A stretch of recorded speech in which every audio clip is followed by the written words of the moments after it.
Hey, I have to say that Oakland residents are under the impression that protesters who have gone through downtown Oakland, damaged businesses, and threatened people who've owned businesses, among other things, are truly agents of the left. They're not. I want you, as you watch this to go to a website called crownsondemand.com. Crownsondemand.com is one of a number and a growing number of organizations where you can actually buy, that's right, purchase actors to be protesters at your event. Say you've got a problem where your particular city council isn't approving a project and you think that you have to show that there's support for it, you can dial up as many as, I'm serious, 2,000 people to be protesters within a 36 to 48 hour notice. No one has to know that you called them and set them up to do that. The media thinks of them as, part of the political landscape, live in Oakland, and they are just rampantly angry about this whole business of what's happening with gentrification and everything else. No. These protesters were purchased by operatives of Trump for President 2020 because they want to give the impression that the United States is lawless. They want you to believe that you need to fund the police, not defund it, and that you need to keep Donald Trump in as president. And so if it's not federal troops that Trump has personally ordered into cities like Portland, it's political operatives who have bought people as actors to go in various cities and do nothing less than cause mayhem and then leave. I contend and I assert that the people who attacked Oakland Mayor Libby Schaaf's house were part of that group, and no one has proven me wrong. The whole idea of this Yay Area revolution stuff is bullshit. You can't even find that it actually exists online as of the point I'm making right now.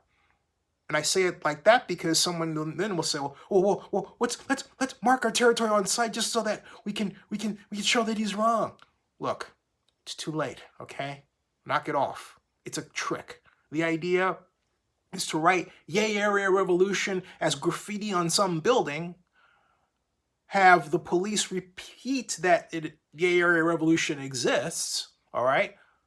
That they represent this group, have the news media, mainstream, repeat it without research or follow-up, and the mainstream media admits that today, particularly organizations like KGO Channel 7 San Francisco. And what happens?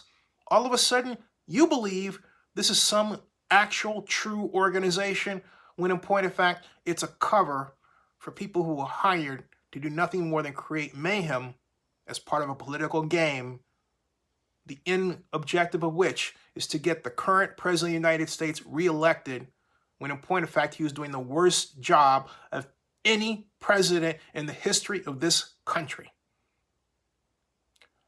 You should be very concerned that the United States has dipped into this situation, a situation where we will see a double dip, I hope not recession, a situation where the United States of America's government can pump as much as $9 trillion into its economy to keep it going while we find vaccines and get them distributed to American citizens, but it doesn't do that. And so what happens?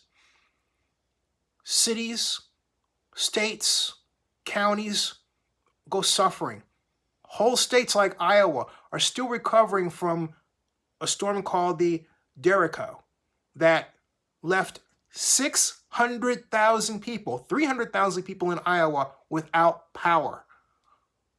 In America today, they just got power back last Saturday after 21 days without it. Did you hear people on the mainstream media? No. Why? Because they were talking about President Trump.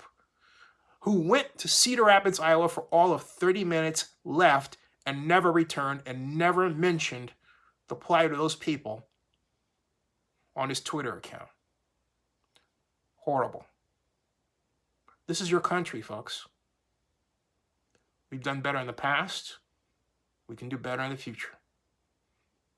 But you got to want to change. You have to be much brighter at looking at what's going on around you and not falling for, as President Obama would call it, the okie doke.